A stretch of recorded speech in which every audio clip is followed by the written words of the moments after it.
জোড়া ফুল, পদ্ম ফুল যারাই হন, আপনারা আদিবাসী বলে তারাকে আদিবাসী তকমা দিবেন না, আদিবাসীর করে দেওয়ার সুযোগ দিবেন না।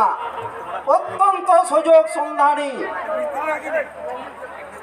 কিছুদিন আগে পরব গেল, কেমন সম্পর্ক, সেই কুর্মী সম্প্রদায়ের কথা না বললেই নয়। আমি কষ্ট করে বলতে চাইছি, ওনাদের সাথে আদিবাসীদের সহ অবস্থান আছে, সামাজিক মেলামেশা সৈক্যতা আছে। সেই সৈক্যতাকে নষ্ট করছেন কয়েকজন স্বার্থান্বেষী সমাজপতি কর্মী সম্প্রদায়ের। তারাকে আপনারা চিনেন, বিভিন্ন ভোটের আগে আগে নিজেদের বিভিন্ন ইস্যু নিয়ে মানুষের কাছে পৌঁছায়। তারাকে দেখুন এবং প্রতিবাদ করুন। প্রতিবাদের ভাষা এখান থেকে আজকে নিয়ে যান, এটা আমার অনুরোধ। একটা কেমন 2017-তে সিএম একটা চিঠি লিখলেন কেন্দ্রে, ইনাদের করম পূজা আছে, আদিবাসীদেরও করম আছে, কাজে ইনারাও আদিবাসী। ফেব্রুয়ারি মাসে চিঠি ফেরত এলো, আবার 2018-তেও চিঠি আবার চাপ সৃষ্টি করে পাঠানো হলো। 2018-তে কি ছিল? পঞ্চায়েত নির্বাচন। 2019-এ লোকসভা নির্বাচন। তার আগে আগে এই সমস্ত দাবি তোলা হয়। আপনারা জানেন, আর 1-2 মাস পরেই পঞ্চায়েত ভোট হবে। এই ভোটের আগে আগে এপ্রিলের 5 তারিখ, আজ থেকে 4 দিন পরে, 5 দিনের মাথায় রেল রুখো হবে। একটাই দাবি, সেই দাবিটা হলো আমরাকে আদিবাসী করতে হবে। কোথায় আপনারা রেল আটকাচ্ছেন? পশ্চিম বাংলায়। ঝাড়খণ্ডে যেখানে আদিবাসী রাজ্য, সেই আদিবাসী রাজ্যে আপনারা রেল টেকা, ডহর ছেকা করছেন না কেন? বারবার পুরুলিয়াতে করছেন কেন? আমরা জানি বাংলার শাসকের সাথে আপনাদের একটা সখ্যতা আছে, আপনাদের সাথে একটা ভিতরে চুক্তি আছে আপনাদেরকে আদিবাসী করে দেওয়ার। এইটার প্রতিবাদের জন্য আমরা আজকে সমবেত হয়েছি। আমরা জানি সিআরআই রিপোর্ট একবার যেটা থাকে, যেটা পাঠানো হয়, যতবার দাবি করা হোক সেটা বদল করা যায় না। অথচ সেইটাকে সংশোধন করার, বদল করার জন্য আপনারা এখানে বারবার চাপ সৃষ্টি করছেন, সরকারি কাজে বাধা সৃষ্টি করছেন। আপনাদের এগেইনস্টে প্রশাসনিক কেস হওয়া উচিত। আর আমাদের জাতিগত যদি কোনো সমস্যা হয়, সেটার দায় আপনারাকে নিতে হবে। এক সময় 1894 সালটা খেয়াল রাখবেন, 1894 সাল ইনারা একটা সংগঠন, সামাজিক সংগঠন করেছিলেন। তার নাম ছিল অখিল ভারতীয় করিম ক্ষত্রিয় মহাসভা। কি বললাম? 1894 সালে এই কুর্মী সম্প্রদায় একটা সম্প্রদায় সামাজিক সংগঠন তৈরি করেছিলেন, যার নাম ছিল অখিল ভারতীয় কুরুম ক্ষত্রিয় মহাসভা। এই মহাসভার কাজ ছিল আমাদের সামাজিক লোকাচার, কালচার, সংস্কৃতিটাকে একটু সুসংহত করা, সেই যুগ উপযোগী করা। এই জন্য এদের স্লোগান ছিল মদ মুরগি শুয়োর ছাড়ো, বামুন দিয়ে বিহা করো। এইটা চলেছিল 1956 সাল পর্যন্ত। 1894 থেকে 1956 সাল পর্যন্ত এই মধ্যে বড় বড় মহাসভা হয়েছিল 36টা। শেষ একটি 37 যদি ধরা হয় কুর্মীদের মহাসভা 2015-র এই ডুড়কুতে তারা ঢেকবাজি খেলো। 1894 থেকে চলার পর 2015 কলাররা বদলে গেল, কলার ভাষা বদলে গেল। তারা বলছে আমরা ক্ষত্রিয় নই, উঁচু জাত নই, আমরা আদিবাসী বটি। তো কেমন আদিবাসী?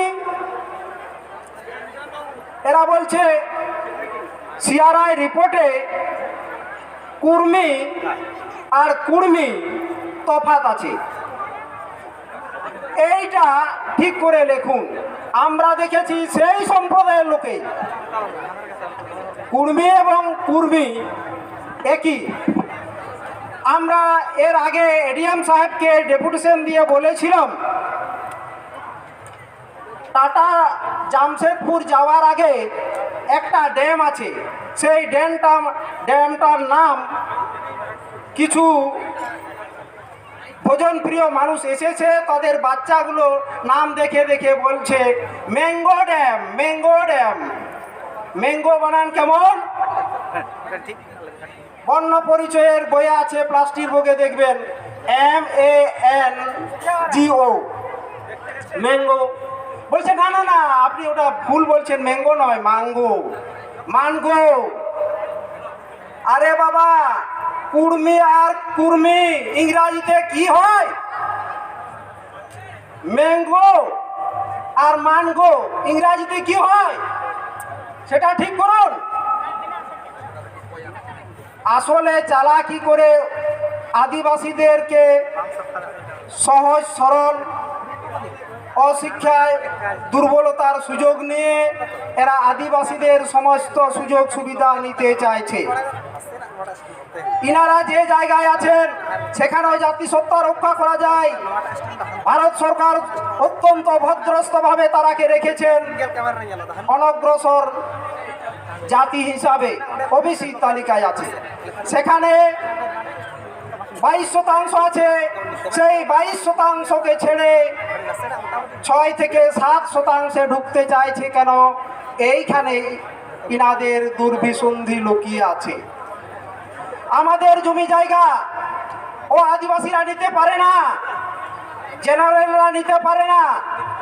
এখন আদিবাসী হয়ে গেলে জমি জায়গা যে লেনদেন করার বাধা আছে সেই বাধাটা উঠে যাবে এবং আদিবাসীদের জায়গা ফলিয়ে ফুসলিয়ে বিভিন্নভাবে সেটা নিজেদের দখলে নিয়ে নেওয়া যাবে। এই একটা ধান্দাবাজ লুকিয়ে আছে, এটার আমরা প্রতিবাদ করছি। গভর্নমেন্ট মহোদয়ের, সরকার মহোদয়ের যদি কোনো সদিচ্ছা থেকে থাকে তাদের প্রতি আমাদের আপত্তি নেই, তারাকে কোনো সাংবিধানিক সুযোগ সুবিধা দেখ, তবে আদিবাসীদের যাবে যে রক্ষিত সাংবিধানিক অধিকার এটা যেন কখনো না দেওয়া হয়। আমরা দেখেছি 1956 সালে এই মানভূম জেলা ভাগ হয়ে গেল। কিসের ভিত্তিতে? ভাষার ভিত্তিতে। এখানে এই অংশে পুরুলিয়া, যেটা নাম হলো মানভূমের, এখানে বাংলা ভাষাভাষী মানুষ বলে, তাই এটা বাংলায় অন্তর্ভুক্তি হলো জিতানের ভজহরি মাহাতো মহাশয়ের নেতৃত্বে। আর একটা অংশ রয়ে গেল বিহারে, সেটা বর্তমানে ঝাড়খণ্ড। তো এই জায়গাটার যারা বিহারে রাখার পদ্ধতি ছিল তারা আজকের দেবেন মাহাতো মহাশয়ের নাম, স্বর্গীয় দেবেন মাহাতো, শ্রদ্ধার সাথে ওনার নাম স্মরণ করছি, যার নামে দেবেন মাহাতো হাসপাতাল, সেই উনি তৎকালীন নেতা ছিলেন। সীতারাম মাহাতো মহাশয়, যিনি মৃগাঙ্ক মাহাতো মহাশয়ের বাবা, তিনিও স্বর্গগত, উনিও মন্ত্রী ছিলেন, সীতারাম মাহাতো মহাশয়। শান্তিরাম মাহাতো মহাশয়, ইনিও এক সময় মন্ত্রী ছিলেন। সেই সময় উনার বাবা রামকৃষ্ণ মাহাতো মহাশয়, উনাদের দাবি ছিল এই মানভূম জেলাটা বিহারেই থাক, ঝাড়খণ্ডেই থাক। ওনাদের মূল বক্তব্য ছিল আমরা যে ভাষায় কথা বলি, আমরা হিন্দি ভাষায় কথা বলি, আমরা বিহারেই থাকব। কিন্তু ভজহরি মাহাতো এবং তৎকালীন লোকসেবক সংঘের দাবি ছিল এই অংশের মানুষজন বাংলায় কথা বলে এরা বাংলায় দিতে হবে। তখন শান্তিরাম মাহাতো বাবা, কৃষ্ণ মাহাতো মহাশয়, নেপাল মাহাতো মহাশয়ের বাবা দেবেন মাহাতো মহাশয় এবং মৃগাঙ্ক মাহাতো মহাশয়ের বাবা সীতারাম মাহাতো কথা ছিল আমরা বিহারেই থাকবো, আমাদের মাতৃভাষা হিন্দি, বিহার মে রহেঙ্গে। এখন কোথায় কোথায় কোন তালে এই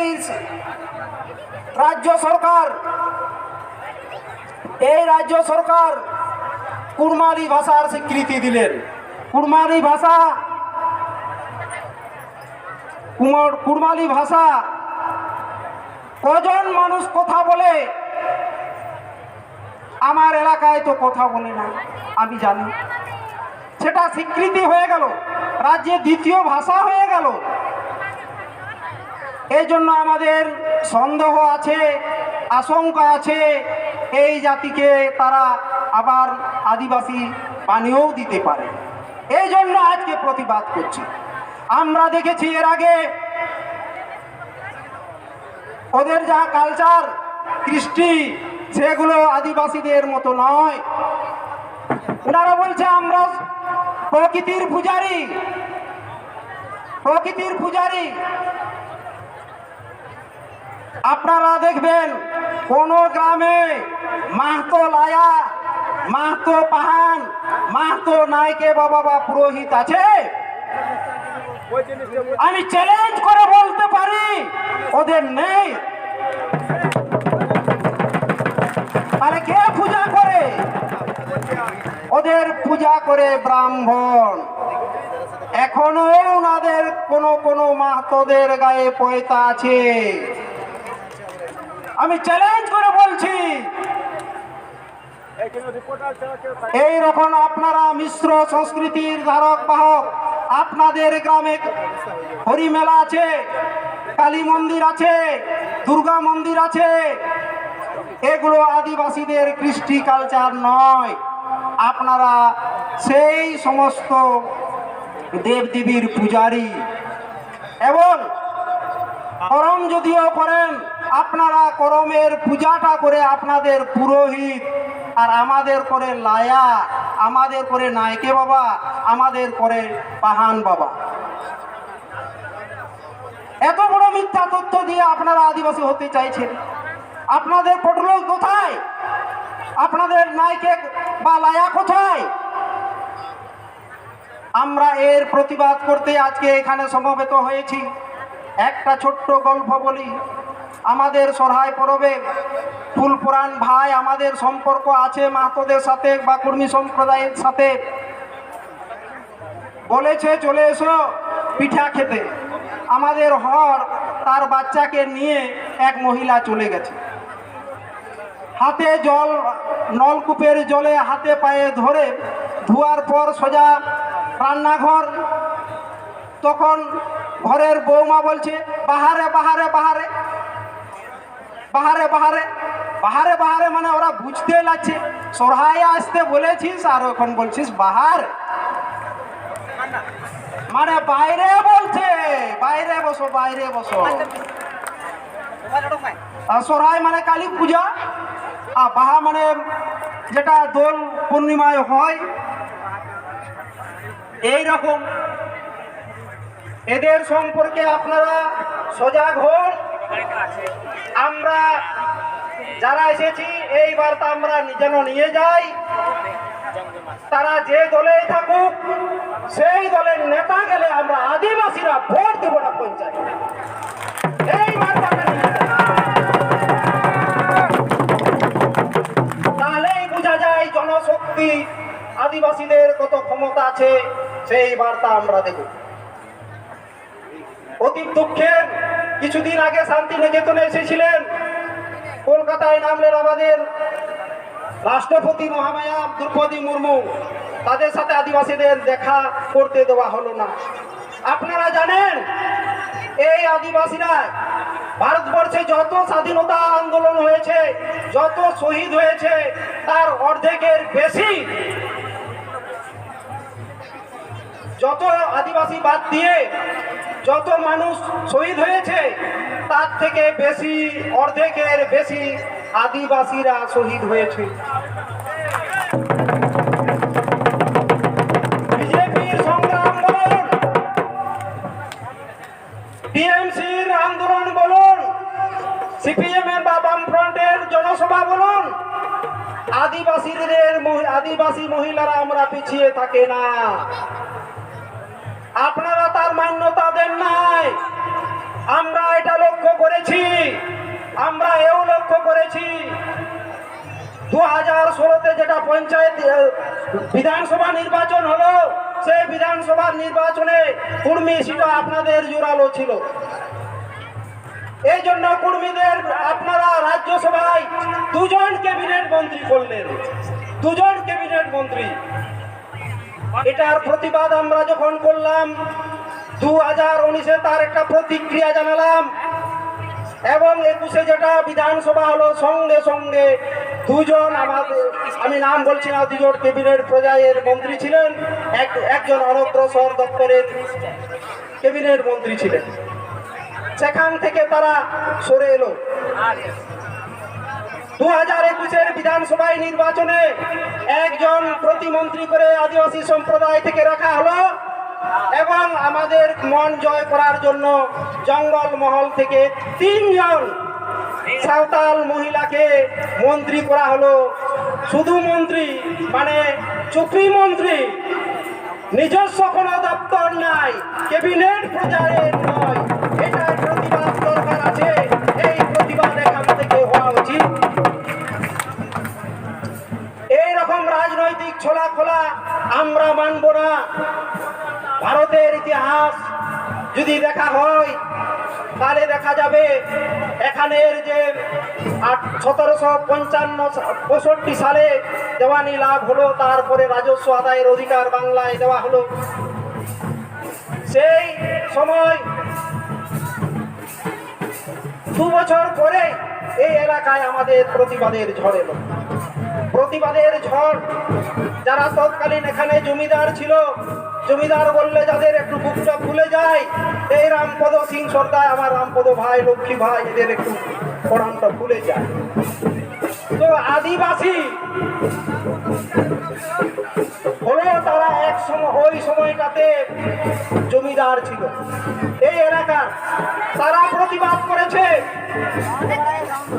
আমাদের পুরুলিয়ার শুক্লা সিং, সুবল সিং, কৈলাপালের গঙ্গানারায়ণ সিং, জিলপালায়া, অনেক নেতা আছেন।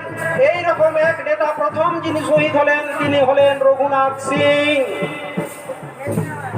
সেটাকে কায়দা কানুন করে বিকৃত করে দেখা হচ্ছে রঘুনাথ সিং মাহাতো।